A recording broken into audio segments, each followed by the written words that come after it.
Sa bisa ng Proclamation No. 753, idiniklara ang buwan ng Oktubre bilang National Agriculture and Fisheries Extension Services Month. Layunin nitong itampok ang mahalagang papel ng extension services sa pagsulong ng agrikultura at pangisdaan mula sa training, information dissemination hanggang sa suporta para sa ating mga magsasaka at mangingisda. Pugay sa ating mga extension workers, ang ating katuwang sa technology transfer at access sa mga serbisyo. Makiisa sa selebrasyon ng Extension Month sa iba't ibang rehiyon sa buong bansa. Maging updated sa mga kaganapan tungkol sa ekstensyon at agrikultura. Agribalitaan, Alamin ang iba't ibang programa at serbisyong ekstensyon. Agrisalitaan, At tunghayan ang mga kaaba-abang na kaganapang pang-agrikultura. Agri-abangan. Dito lang yan sa inyong provider of extension advice and services in agriculture. This is Ating Kaugnay Podcast. Narito na ang inyong provider of extension advice and services in agriculture. This is Ating Kaugnay, Ating Kaugnay, Ating Kaugnay Podcast. Magandang araw sa ating lahat at Diyos sa Marhain na Aldaos, Bicolandia. And welcome po sa ating ikapitong episode ng Ating Kaugnay Podcast, provider of extension and advisory services in agriculture. Sa ating pong episode ngayong araw, ating pong tatalakayin ang may scientific name na Sembupogon. Pero bago yan, ating makakasama muna ang isa sa mga implementor ng 555 paitaas crop na may scientific name nga na Sembupogon o mas kilalang lemongrass or tanglad dito sa atin. Mga kaugnay, ang Instructor 1 at LSA Cooperator ng Kasifmas Integrated Organic Farm sa Pasakaw at Cluster Demo Farm ng Uma Estro.tv sa Libmanan. Mga kaugnay, Sir Francis Nino Quiñones. Okay, magandang araw, Sir Nino. Sir Mike. Okay. So bago yan, Sir, kasi ito ay parang nasabi ko kanina kasi yung 555 pa itaas. Yes po. No? So, nakausap na naging din natin sa episode na ito sa podcast ang inyong parang director ng program na si Sir Choi. So, last year ata yun I think last year na ating na feature na dito sa ating podcast.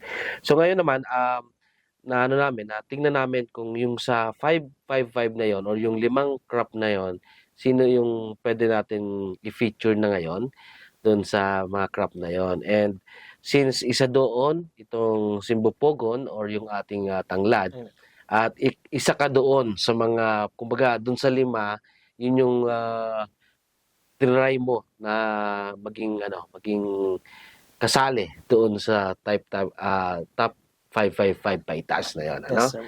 So, paano mo na sa 5 out of 5, paano mo na pagdesisyonan na tanglad yung aking itatanim para doon makasama ako doon sa programa ng 555 paitaas. Aside from, of course, LSA ka na, cooperator. So, kasi open yun sa mga LSA cooperator So, bakit, why doon sa 5, yung tanglad ang iyong napili or parang na-challenge ka, di ba? Or na ito yung gusto ko para maging tingnan natin yung programa sa 555. Yes po. Kasi noong pag-training ko ng ICA dito sa ATI, yung pag-training na present po itong top 55. So, among the crops, kasi yung tanglad parang bonus lang. So, naisip ko yung tanglad, bakit hindi ko i-try? Parang wala pa ako masyado naririnig o nakikita sa Bicol na madaming taniman ng tanglad. Or kung meron naman, hindi naman natap. So, ang ginawa ko, kasi ang tanglad is plant and forget. Sila yung mga pananim na hindi mo kailangan na masyadong promekadong paraan para patubuin. Hindi alagain. Yes po. And then, isa rin to, dahil ito po ay climate resilient crop. Okay. Na kung saan magbagyo, sobrang init, sobrang ulan, tanglad is tanglad pa rin po. Buhay pa rin. Yes po. Kaya po yung Survive siya. ano kasi ang tanglad is grass lang. Kailangan mo tanim mo lang, tapos kailangan mo lang ng konting weeding or pagtanggal ng damo, then after 5 to 6 months may ani ka ng tanglad. Kaya yun po yung napili ko. Yeah.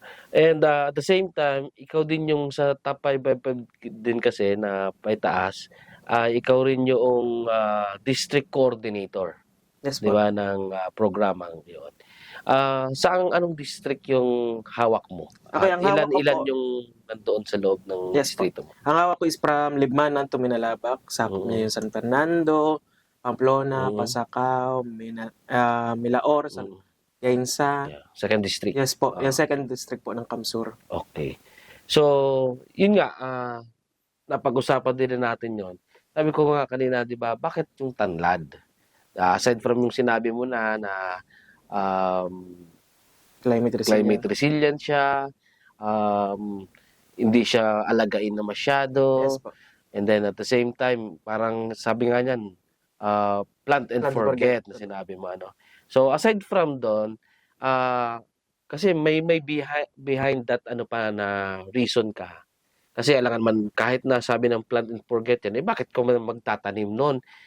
Ano bang maitutulong sa akin noon? Still, ano yung, kumbaga, ano yung ang possibility na doon ay pwedeng may dulot na or may bigay sa atin? Siyempre, first consideration doon is yung economic. Yes po. Ano ba yung ng economic value noon? Ano ba, kikita ba ako? Ang demand ba noon ay ganung ka demand ba, yung may demand ba, or in short may market ba? Parang ganon. Aside from that, umpisa natin dun sa tanglad na yon. Yes po. Sa economic value ng tanglad, kasi tanglad is sila yung mga kung mag-engage ka sa agribusiness, among the top 55, sila yung less na ang puhunan. Then, yung availability of planting materials, pwede mo hanapin sa locality. Kasi maraming tanglad eh. Oh. It's either native or hybrid. And also, bakit tayo nagpatanim ng tanglad? Dahil meron tayo sigurado market. So, yun nga po yung sa top 55 pa itaas. Ano ba yung unang-una, yung tanglad ba? Baka may mga nakikinig sa atin o nanonood na anong tanglad na yan, kasi sa kanila wala, hindi masyado nilang ginagamit. Yes po. Dito sa Bicol ay gamit. Yes po. Siyempre, lalo na sa ibang lugar din, tinitingnan nila yon as lang, kung baga nasa tiyan lang noong manok na Or lechon. lechon manok na binibenta, kasi pag tinanggal mo nandun lang, parang ang iba ay tinitingnan lang yun as aromatic lang siya, na pwedeng sa pagkain, sa pagluluto, yun lang kasama na. Pero aside from that, meron pang mga pwedeng demand dahil hindi lang sa pagluluto ginagamit. May mga iba pa na yung may purpose pa. Yes po. Tanglad kasi is versatile siya. Oo. Siya ngayon is, minsan may nakita na ako sa Shopee or na ginagawang capsule. Parang siya, vitamins or Benefits. benefits na makuha, mapababa ng blood pressure. Then also, dito kasi sa top 55 po, yung tanglad natin is ginagawa ngayon is may distillery tayo. Kinukuha yung oil and hydrosol na which is na pwedeng maging out of the oil, pwede siya maging hand sanitizer, spray sa kamay. So may oil. May Yes po, oil may na oil. nakukuha doon. Nakukuha. Na yung oil na yon ay pwedeng gamitin sa, yun nga sinasabi mong sanitizer, Yes po. sa mga Perfume or again, or air freshener. Okay. Yes po. Ang kontra or panlaban sa mga lamok. Yes, okay. Yes po. At the same time is... So, yun yung pag ini-extract mo na may oil. Yes po. So, aside from may pagkain ka, sa aromatic tanglad, minsan nilalagay natin para maalis yung langsa Yes or po, something opo. na gano'n. And then, kinakain din ng iba yun pag sa gulay, pati yung tanglad, kasama sa kinakain And may oil, ano pa yung ibang pwede nating gawin sa tanglad? Sa tanglad is, pwede mo siyang gawin siya. Yung mga dinadry, the same Okay. time, pag naging siya, or pwede mo din, may nakita tayo mga soup na may scented. Then meron nga ako dun sa bahay na air freshener siya, at the same time, insect and mosquito repellent po siya. Out of tanglad. Oo. So, para siyang mga beads na kung saan po nakalagay lang doon sa na pwede mo ilagay sa kotse or sa Oh, bahay, sa kwarto para maging mabango yung kwarto. At the same Oo. time, hindi mo masyadong malamok. okay. So, yun yung yun yung marami Marami po, pala. marami. Marami pala Mm. pwede tayo and marami pang pwedeng Yes po. madiscover, ano. Yes po. So, kumbaga malawak pa yung pwede nating i-research kung ano pa yung pwedeng gawin natin doon sa ating tanglad. Tanglad. Now, bago natin puntahan yan kasi yun yung mga possible na consideration natin kung bakit ikaw nagtanim, Yes po. 'di ba? And papaano yung sa production side muna tayo ng tanglad. Lalong-lalo na itong may sa atin dito sa top 555 na program na paitaas.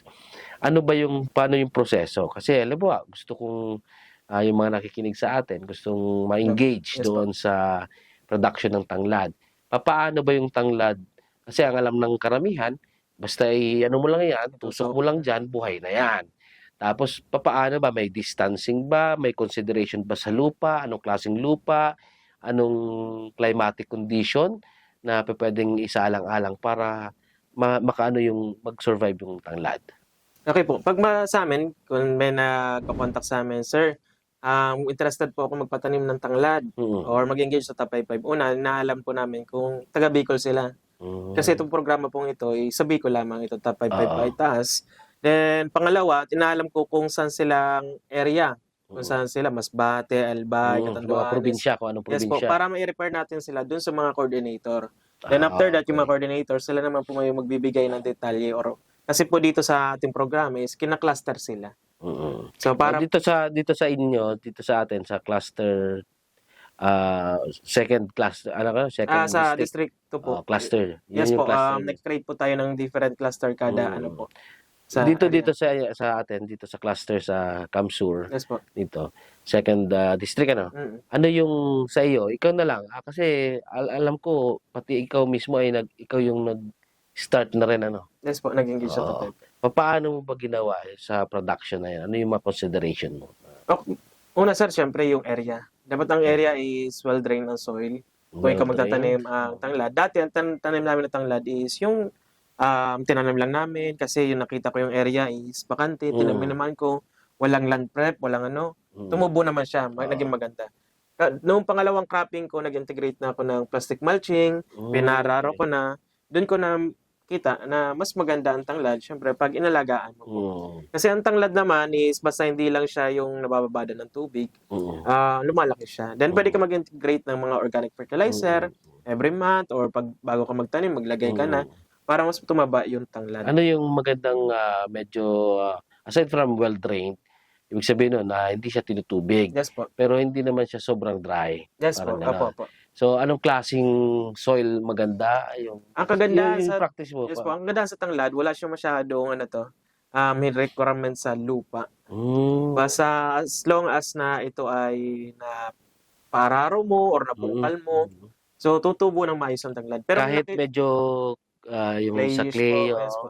Pero may napansin kami sa Pasakaw, kasi ang Pasakaw, which is yung sa Kasipmas, siya, sandy soil. Or Tapos sandy medyo ilong, ganyan po. sandilom, Yes tapos po. medyo parang may tawag din, Yung buhangin. buhangin, Yes po. na Nakita- malapit sa dagat, Yes po, opo. parang, Nakita namin na mas maganda yung tubo ng tanglad. okay. Kasi ang napansin ko doon is yung ugat is nakakabuelo. At the same time, pag umulan siya, mabilis na mag-drain ang Okay, ang so, tubig. number one pa rin na mas maganda. Lahat naman okay siya, pero yung Yes po. inaano natin na sandilum. Yes po. Yung Or yung mga buhagag ang lupa. Yan po, Oo. maganda. Kasi siguro kasi pwede rin maging consideration natin yun kasi pag-aani, Tama po. mas madali din Madali ang din po, pag-aani tama. pag medyo gano'n. At kung halimbawa medyo clay siya, ano yung nakikita niyong Advice mo lang, ipabungkal. bubungkalin talaga? Then after that, maglagay ka ng either carbonized rice hull, combination na ng mga compost, para maging at least maging porous yung lupa. Yes, okay. So nagdadagdag siya na pagka gumaganda yung lupa. Then kagandahan sa tanglad pag nataniman mo siya yung lupa, pag nataniman mo ng tanglad, para nagiging siya nabubungkal siya, then gumaganda yung quality ng lupa. Okay. So, Isa rin pwede pala rin. siya sa parang nakakatulong din Yes po, yun po ang yung napansin namin. tanglad kasi- doon sa kanyang ng soil Yes natin. po. Nung tinanamin namin, gumanda yung klase ng lupa. Kasi Mm. nabubungkal, lalagyan ng Mm. fertilizer na ano po. Tapos wala siyang requirement ba na distance sa bawat isa? Ang distance niya parang po ganun? is, kung medyo malawak ang area nyo, pwede kang mag 1 by 1. 1 meter by 1 meter distancing. Then, nag-apply kami na pagtatanim namin ng 45 degrees angle. 45. So, which is hindi siya common na pagtanim ng tanglad kasi Mm. patagilid siya. Ang rason Mm. naman doon, may nagturo sa akin na farmer na ang rason niya daw is pag umuulan na ganito, yung stock is hindi mababadan ng tubig pag nakatayo. Mm. Then, nakita ko din, ni-research ko kung totoo ba talaga kasi hindi ako nakapante. So, nag-research ko, then naghanap ako ng study na related doon talaga sa 45 degrees angle, Mm. which is totoo naman talaga po. Mm. Ang tanglad na pinatanim mo siya ng 45 degrees angle, mas maganda ang tubo compared doon sa patayo. Oo. Pero ang 45 siya tinanim, pero That pag is siya, tatas rin, no? pag kumapal na, di ba? Yes po. Saka naman siya makikita mo Nag-straighten nag-straight po. naman Opo. siya. So para siyang yung kamuting kahoy Yes ba, po. no? Inaano natin parang naka-side siya, Tama no? po. For better, yung root system niya maka-establish. Yun po Okay. yan. So ganun din Rason. pala. Yun yung technique, ano? Yes Isang po, yun po yung technique. technique na in-apply ko na sa farm. Kaya pala. Ako nagtatanim din pero pag ganun. Po. Hindi siya kung umano man siya, manipis, Yes po. manipis yung Mm. So, dito kasi sa 555 para maano natin, hindi ka lugi or at least kumita ka. So, pinag-aralan ninyo kung ilan yung requirement. Halimbawa, sa isang hektarya, para makita natin yung ROI, no? Mm. If ever. Ilang hektarya ba ang ideal or sa bawat hektarya, ilan ba ang pwedeng itanim natin? Tapos ilan yung makikita natin na doon? Na, Sa isang hektarya ng tanglad, pwede ka magtanim ng around 10,000 na puno. 10,000 na puno. Ibig Sa sabihin 1 niya, by 1. di ba, siya, isa lang Stock niya. po. Stock, isang Mm. stock lang Pwede siya. ka po magtanim ng 10,000 na stock. Then, sa 10,000 na stock, after 6 months, Sa 1 by 1 na distance. Yes po. Okay. after 6 months, pwede ka makaani dyan ng around 20,000 kilos or 20 tons estimated po. Or sabihin natin mga 10,000 lang or pinakamababa mo. Mm-mm. Pero mas tumataas pa po yan dyan. So, sabihin natin 20,000, napaganda mo yung pagpatubo. 20,000 is kaya mong kumita dyan ng around sa 80 to 100,000. Mm. Yes po yung gross dun sa So, ang bentahan ay per kilo per din? kilo po. Then, dahon po ang kinukuha natin ngayon.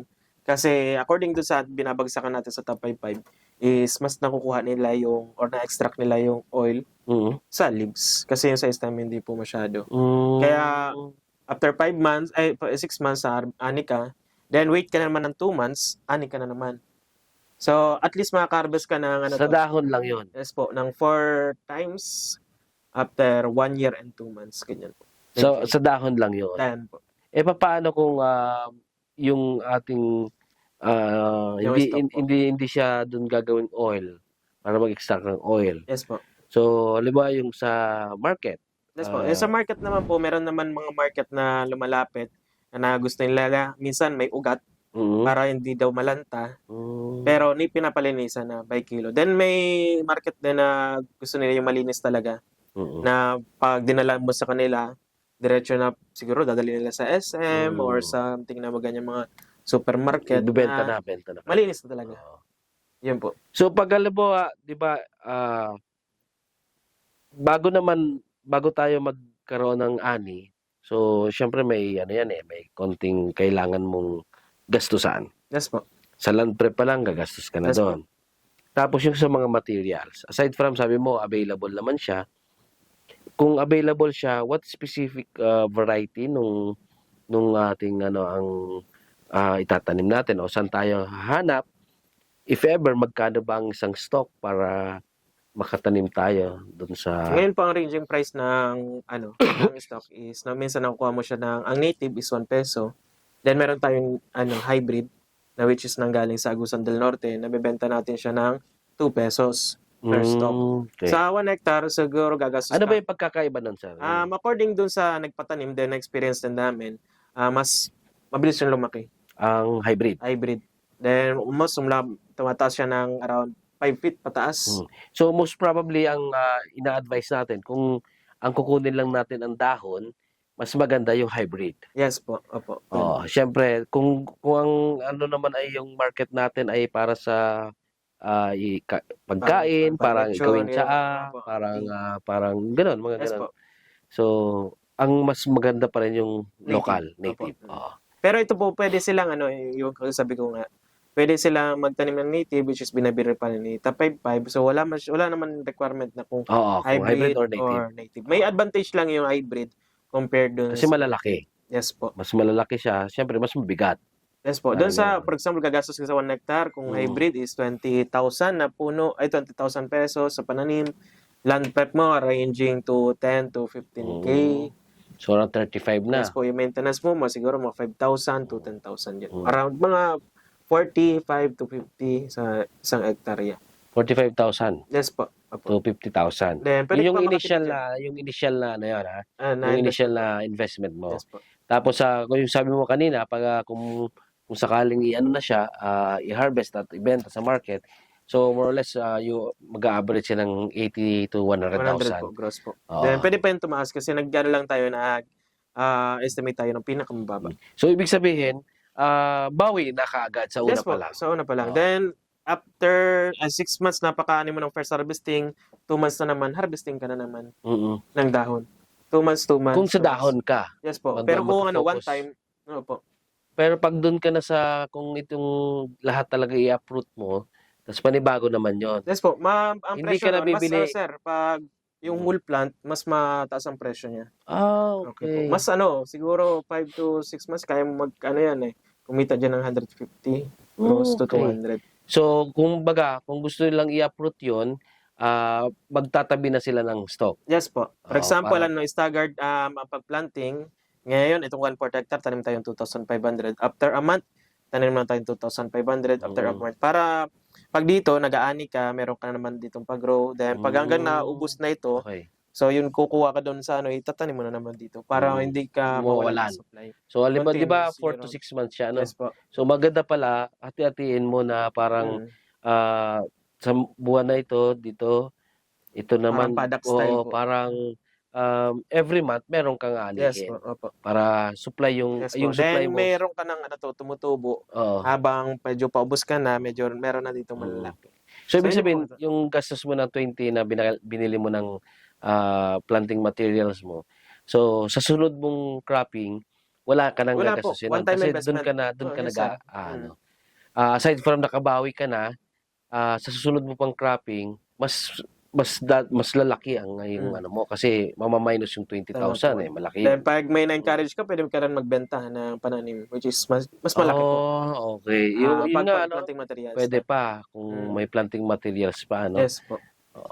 Okay, so maganda yung ano Tapos, syempre, yun nga sabi mo kanina, iaano mo lang siya, lilinisan mo lang. Yes po. May sinabi ka kanina na yung practice nyo na sa mulching. Yes po, nag-apply tayo ng... Paano mo yun? Kasi technique mo Yes rin po. yun na... Pwede tayo maggamit ng non-organic, then organic. So, pag non-organic, which is yung plastic mulching, yung plastic sheet sa ibabaw ng lupa, then pag organic naman, yung mga rice straw. Or kaya yung mga kusot, or yung kukupit. So, Para lang yun sa makakontrol ng ating weeds po. weeds. Ma-maintain ang moisture sa lupa, at the same time, madali po ang pag-aani. Yung bang ano ba yung kalaban nung ating tanim Ang na pinakakalaban lemongrass? po ng lemongrass is yung weeds din. Weeds? Lalo na yung mga vine type na weeds. Yung tinatawag sa atin ng cover crop. Yun ang nakakapatay doon sa ating mga lemongrass. Pero siya is manageable. So, kaya lang i-troubleshoot. Kung sa peste naman, ang tanglad is hindi masyadong pinipeste. Sa disease naman, halos fungus lang, which is kung nababad na matagal sa tubig. Nabubulok. Sa dahon niya, walang Wala po masyado. Kasi ginagamit niya siya as repellent or Kumbaga, pang spray. yung mga kumakain ng dahon ng mga insekto ay hindi niya type yon. Hindi. Kasi nga iba yung Tama po. aroma Oo. noon. At Yung langgam ba? Kasi usually langgam, Langgam, eh. wala naman po kami na-experience. Sa Pasakaw, ang ano naman pag ma-sandy soil, diyan marami ang langgam kasi madali silang magawa ng bahay. Mm. Doon sa amin wala po sa Pasakaw, halos wala siyang apekto doon sa ano to. Ano din, kumbaga, nakakatulong din yung aroma nung Yes po. tanglad din Opo. na para Yes po. mataboy sila at Mm. hindi sila mag-ano. Hindi rin Okay. sila kinakain ng kambing. Kaya Kasi hindi rin yan sa mga oo po. Kaya yun nakaganda sa medyo tanglad. yan eh, Hindi siya medyo nakagusto. matalas ang dahon ng Siguro din sa lasa po. sa lasa na yan. Hindi sila mga mahilig sa herbal na. Yes. And paano yon hina-harvest? 'Di ba? Sabi mo kung mag-extract tayo ng oil, yung dahon lang. Yes po, dahon lang. Pero pag iba yung gamit, talagang totally ina-uproot ba yon? Ina-uproot siya. Or Tapos, pwede bang para may matitira ka na lang kasi siyempre pwede mo yun isa-isa eh. Doon sa ganun na. kung sir kasi pag wool plant, tatanggalin po lahat. Tapos tatanggal mo lang ng ugat. Depende po sa requirement ni buyer. May buyer na gusto nila may ugat. May buyer din tayo na gusto nila is yung lang. Malinis na. Or Yung malinis na po, na pang market na talaga. Yun po, pag daw naman, ikakat. Nagva-vary ba yun ang presyo nan? Yes po, may Pag halimbawa, siyempre, pag pinalinisan na yan, kung 1 peso lang ang bentahan, kung minsan, nagiging 2 pesos, parang gano'n. Yes po. Okay. May price difference. Then, pag may nag-approach din sa inyo, minsan, may mga lechon. Karamihan kasi yun, yung mga mga lechon, manok, stall. Yan po, may halig silang bumili. Na nagba-bargain, pwede mo i-bargain kung magkano yung presyo or per puno. Yan po, minta.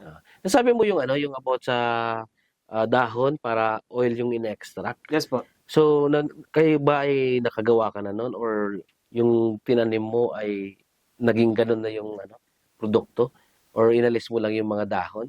Ngayon po is meron na nakagawa, nakapa-deliver na ng yung sa Nets Agriculture Farm kasi yung sa amin is namin replant ngayon kasi mabenta In-uproot nyo. Uproot yun. Yes po, kasi mabenta sa atin yung planting materials. Okay. Si Ma'am Net, nabenta natin nung hybrid.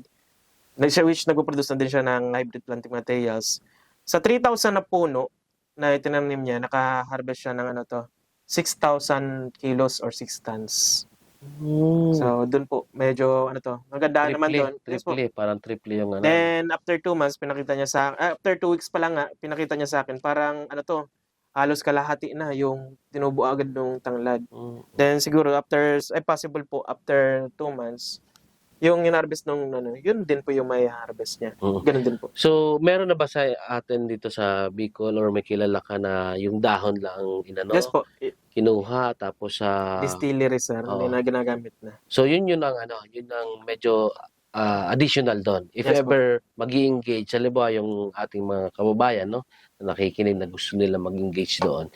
Tapos kung ang mindset nila ay papunta doon sa paggaganon sa Yes po. oil, kailangan nila ng requirement ng distill. Para parang lang yan yung citronella, di ba? Yes po, opo. Okay. Sa sa pag-harvest madali lang Yes, sir. Madali lang siya. Ano ba yung araw ba ang kailangan sa isang hektarya para Sa isang ma-harvest? hektarya, depende sa tao. For example, 5 to 7 na tao, kaya na lang mag-harvest ng 1 tonelada lampas Sa isang sa isang araw. araw po. So kung merong ilang tonelada yung ang isang hektarya is 20 tons. Di 20 yan, 20 araw. Ang kaganda naman dito, sir, meron tayong bagong technology na research din ni Top 55, yung yung grass cutter, na which is lalagyan lang siya ng implement na mas madali siya. Meaning to say, possible ng 2 to 3 person kaya nila maka-harvest ng ng 1 to 2 tons. So ngayon, ang pag-harvest natin ay Mano-mano pa manual lang po yung karet. Karet pa rin. Opo. So ngayon, may magpa-harvest tayo, mag-try tayo nung grass cutter, which is mas madali. Tatalian mo lang yung tanglad, possible talian mo, tapos pag grass cut, gilid na, may naglalakad na rin, nagtitipon. Tapos yung isa naman, nag-transfer, kinikilo, or mas mabilis na po. Okay. So, aside, iba, maraming byproducts na tayo na. Yes po. Isa pa rin yung sa pwedeng kumbaga, pag-isipan ng ating mga gustong mag-engage dyan. Value adding na yan. Yes po. Tama. Aside from nagpo-produce ka, yung pinoproduce mo ay ikaw din yung maggagawa ng innovation dun sa ating produkto, and ikaw rin yung gagawa noon, ano. Pagdating sa economic side o yung sa ROI noon ay nasabi mo na rin, Yes, no? Talagang kung hindi doble, pwedeng maging triple Yes, or In a year, kaya makabalik yung puhunan. Yes. yung initial mong ginastos na 50,000 ay sa pag ano pa lang kuha mo na kaagad kasi Yes kung po. may 80 to 100 ka na kaagad na One time, possible, yes po, one time lang yun. investment. Okay. So meron bang downside itong produkto? Halimbawa, binagyo ka or Naka-experience na kami sa Mm. na binagyo, sobrang ulan. Merong mortality pero kakaunti. Yan naman ang kagandahan sa tanglad, sir. Okay. Kahit minsan hindi mo siya mawiding or matanggalan ng damo ng isang buwan. So, survive pa din yung tanglad. So, ang kailangan lang natin dito para ma-troubleshoot yung mga problema po ngayon is yung natin, monitoring. And Okay. constant na activities sa farm. Weeding. Kahit every weekend lang bibisitahin, Yes ano? po, oo. Parang ganun. Yan naman kaganda sa tanglad. So aside from doon sa market demand na nasabi mo na nga, sir, ano pa yung mga possible na pwede natin tingnan? Yung mga halimbawa marami na sa atin nag-engage noon. Ano ba yung possibility na ito bang tanglad ay may ano din sa outside Philippines or yung Yes po. export, parang pang-export pa? Yun nga po yung hydrosol.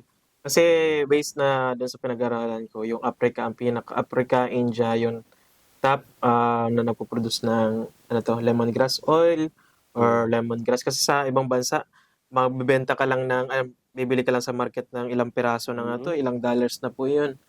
So meaning to say, meron pong demand. So, kailangan hindi lang dito sa Pilipinas, po, no? hindi Pwede po. sa outside Yes din po. natin. So wala tayong, kumbaga, hindi tayo mangangamba na mas marami pang Yes po, mas mag-engage. maraming Kasi mag-engage, no? malawak naman po ang market. Yung market. natin. Yun yung maganda doon Yes sa puntong yun. Kasi kung halimbawa ay makapag-umpisa ako, ngayon eager ako na magtanim ulit, i-venture ko yung tanglad. Yes po. Kaya lang sa panahon ngayon, medyo hindi ko pa kaya, baka umpisan ko ito by next year. So ngayon, nangisipin ko, by next year ba ay meron pa rin bang ganung demand? So sa aside from sa sinabi mo, makikita natin doon na kahit marami pang yung demand ay nandyan. Hindi lang sa Pilipinas, pati sa ibang bansa. Yes po. Okay. So, yun lang ang maganda doon sa ating itong ini-introduce natin kasi nga isa doon sa mga top 5 natin na produkto. At napaka niya kumbaga ang gaan nung ating crop na tanglad sa atin, kasi kung lalo na kung mga katulad natin na medyo merong trabaho, di ba? And kumbaga yung farming sa panahon ngayon ay muna, parang sideline lang natin. No? Weekend farmer. So, yan po. Weekend farmer, parang gano'n. Mas maganda rin na ganito yung tanglad doon. So, yan. Aside from that, sir, maraming salamat, ha? Thank you, sir. Oo.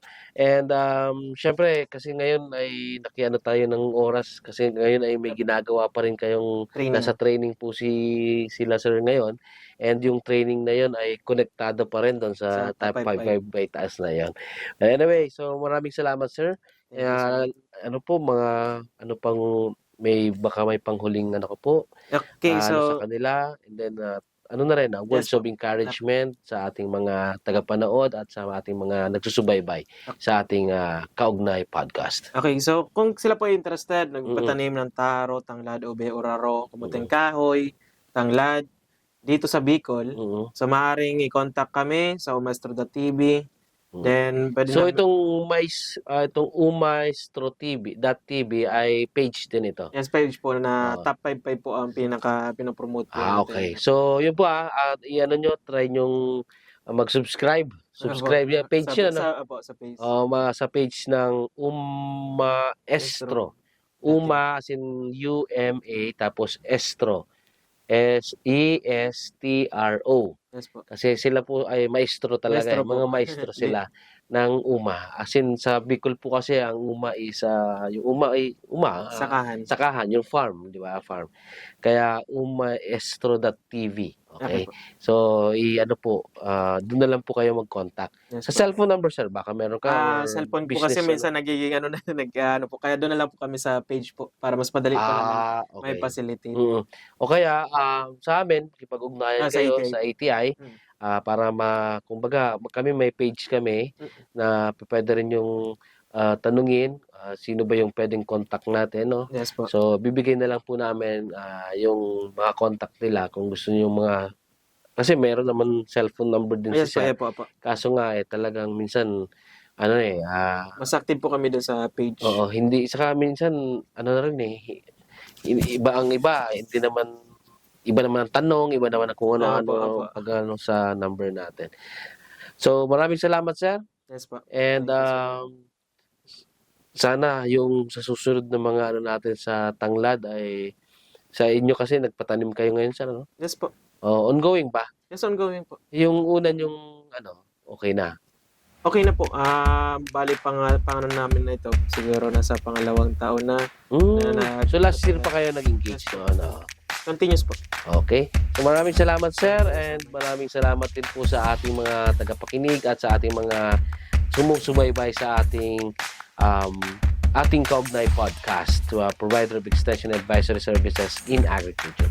And maraming salamat din sa ating of course, our center director bago, si Sir Joey A. Villarmino, and sa aming section head, si Ma'am Prime, and behind the scene, si Kuya Chan, and ang puwersa ng ISS ay kasama natin dito. And syempre, sa buong puwersa ng ATI Bicol. So, ito po ang inyong Kuya Mike para sa ikapitong episode ng ating Kaugnay Podcast, provider of extension and advisory services in agriculture. Maraming salamat po and Diyos mabalos.